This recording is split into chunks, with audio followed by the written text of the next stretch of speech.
it can be very discouraging to see some of the teens that are in the news, some of the teens that are in our neighborhoods. But we want you to know we do this at conference to give you guys hope and to encourage you and to press on, because there is fruit as a result of hard work. One last thing. I know these parents are encouraged, but can you guys give them another word of encouragement to these parents, something to hold on to and walk away, because you guys have watched your parents? We'll just go Noah straight on down. Okay. Do you follow the books and the curriculum Mrs. and Mrs. does do in the couch time and everything, and that's all important and great. But make sure your kids know that you love them, because I think that if there could be one thing that's like most important is that your kids know that you love them, and make it a point to even dads to sons, which I know that can be awkward, Dad.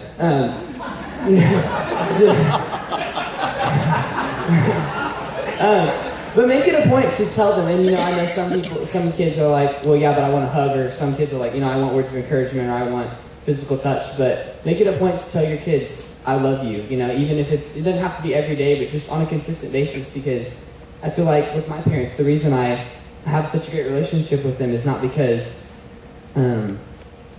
that they were so strict or something. It's just because I love them and I want to have a relationship with them. And as a teenager, as parents, if you lose the relationship with your child, especially your strong-willed child, you've got nothing. You can rant and scream all you want, but I don't care. If I don't love you, I don't know that you love me, it won't make any difference. So I would say that's the most important thing. Good. Yeah, and I kind of go off of that. Like I said earlier, the blessing thing is huge in my life. But the one other thing that for the majority of my life, even up to where I was 15, 16, so very recently, I didn't feel like I was loved and appreciated by my parents because I didn't feel my parents knew who I was. And so over the past few years, especially as I've been one of the last ones at home, my parents have really been trying to figure out and search out who is Rachel. And that is one of the biggest things that has so encouraged me, and I would encourage you parents. Search out who each and every one of your kids is individually, because they are all extremely different. Even if they look physically, a lot of physical traits the same, God is working in different ways with each one of them. And you taking the time to get to know who they are personally and what God is doing personally in their lives, that is one of the biggest things I would say can really impact you personally, your child's life, and even your whole family. For me, one of the things that my parents have always had with me, especially the past few years, is an openness for relationship, where I can come to them with anything I'm thinking about or want to talk to them about, and they always are there and listen to me. And my love language is quality time, so that's a huge part of it, is just getting to spend time with them and talk to them. But I look at my other friends who they don't tell their parents anything, or their parents don't want to know what's going on with them. And then I'm like, well, I just tell my parents everything. It's not really that big of a deal. But that, for me, is a huge impact. And I would encourage all of you guys to have that same thing with your kids, is have this openness to where it's not awkward for them to come up and say, hey, this is going on. What should I do? Should I do this or should I do that? But that there is always an ability for them to be able to come up and talk to you. And one thing I want to add on that one. Yeah, she looked in my eyes, and I was wondering why she was looking, and now I realized she wanted to jump back in. Okay, these three, you gotta realize, are the oldest of their family. I'm the youngest. So they're gonna be like, yes, I have an awesome open relationship with my parents. And I think in reality, a lot of your parents are really good at that. But I want to say from the youngest perspective, like I was saying earlier, that's the one thing I struggled, that I saw my older siblings have a relationship with parents that I didn't. And that's something that's huge. As a younger child, as a second born, middle child, third child, even down to the sixth or the youngest. Just like I was saying, to get to know each child, because I didn't feel like I was known by my parents because they spent so much time with my older siblings.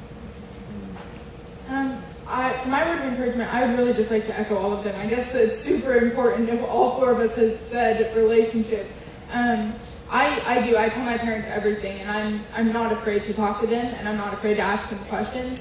And I go to them anytime I need something. I go to them before I go to any friend, any mentor even. I'm talking to my parents, and a lot of times they'll encourage me. They'll give me wisdom and then encourage me to talk to a mentor. But I have found that when I know my parents' hearts and my parents know my heart, everything goes so much smoother. And can't remember who was saying it, but it's like you want Noah. It's like you want to obey them because you love your parents so much. And I consider my mom my best friend, and we spend so much time together. And I would just say, just focus on the relationship and focus on the openness of that. And also my parents have really helped us kids to focus on relationship with each other, and that makes it so much easier to be close to your parents when you're close to your siblings, because they're not running and tattling on you and stuff because you just tell your parents everything. That's a problem with being the oldest. I think you can't get away with anything. But I have found that my teen years have been so much smoother because I've been able to tell my parents everything, and I've had friends who won't tell their parents things, and it's a struggle for them because they don't get wisdom from older people. They're just guessing or getting wisdom from peers, and that's not smart. And so I'm so blessed by my relationship with both of my parents.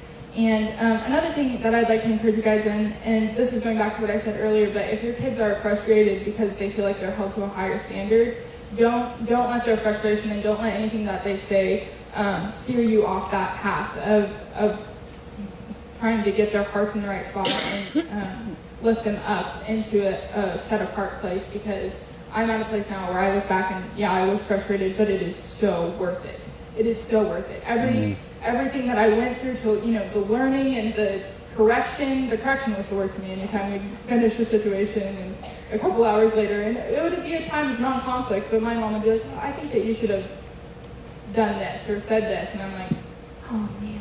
And I get really down on myself, but it is so worth it. Everything is. And now that I feel set apart, I enjoy it. I love it. I love being different. I love having that higher standard. I love everything that comes along with that, even though it is more responsibility and it is harder. At the time when I was 13, 14, 15, I didn't like it, and your children probably will not be too excited about it either. They might. That'd be cool if they were, but they probably won't be. But just keep pushing. Just keep going through, and you'll get to a place where it's all worth it. And I'll That's great. Can I add one more thing? And just be patient too. Like she was saying, they won't necessarily enjoy it when they're 3, 4, 5, 6, but hopefully at some point they'll look back and be thankful. Yeah, just be patient with your children. I know my parents read us this book years and years ago, Making Brothers and Sisters Best Friends, which was just me and my 2 little sisters. And at the time I was like, yeah, right, like that's ever gonna happen. Like I wasn't even interested because I was younger and I hadn't, latched onto our family identity yet. And now I would say that my 2 sisters are probably my best friends in the world. But it took me a while to get there, and I kind of had to come to the conclusion on my own. And sometimes your kids might have to hear it from somebody else, because mom and dad, who wants to listen to them? But a lot of times if they hear it from someone else and when they really get it in their heart, that's when it'll really change them. So That's great. be patient. Well, a common thread that we heard in a lot of the talks today was, that I took away from, is the foundation. You build a foundation, you don't see it. If it's done properly, everything that you see above the foundation is a lot easier to handle.